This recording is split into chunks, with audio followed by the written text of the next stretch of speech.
Hey, coaches. One of the things that coaches often will do early in training is after agenda setting, they will immediately step into the question with so many words of, so what are you going to do about blank?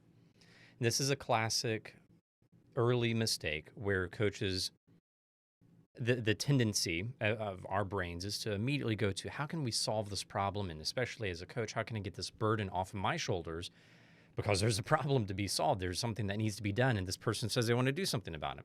For instance, I need to have a very tough conversation with my direct report, and we have a full agenda or agreement around that for the beginning of the session, and then an early coach in training may say, "So, what do you need to say to your direct report, or uh, what are you going to do about this relationship, or what do you need to do?"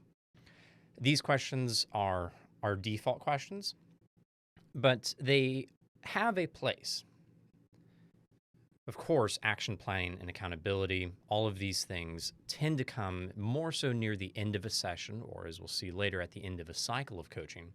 However, when an agenda is fairly concrete and the client does seem to have a sense of what they might need to be doing, it can be valuable to do a tentative, rough draft exploration of initial ideas around action. We take this idea in many ways from the idea of minimum viable product in product planning and project management, where you look at this big idea, this software I want to release, this program that we want to build.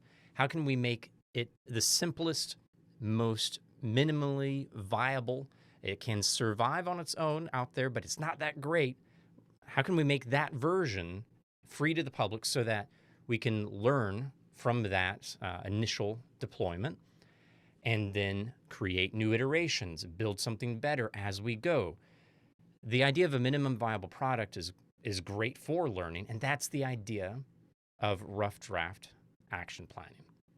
Right after the agenda setting to say, so client, if I can just check in with you on where things stand right now. If you had to make an action plan for this now, what would it be? Or what's your rough draft of what you'd like to do with this situation? If you were to put your ideas on the table just to get started, what do you currently think you could do about the situation? Now, if the individual is wrestling with a very abstract or difficult to understand agenda, they feel like there is no map, no solution ahead of them, and that's what they want to better understand. They don't really get why the person, like their boss, their peer, whoever it might be, why they behave the way they do, why they speak the way they do. They just don't understand this decision and all the different parts to it. Those are not times to do rough draft action planning, but it's oftentimes when the individual's bringing something concrete, like a behavior change, something that a conversation they know they need to have. And so just getting the minimum viable version of their words, of their decision, of the actions they could take can help expand the exploration. So after the agenda setting, asking about what the rough draft is, then we really begin the coaching again. What prevents you from taking this action? If you took that action today, how would it go? What would you like to do differently going forward to make it more effective? What do you think is missing, or how could this be improved?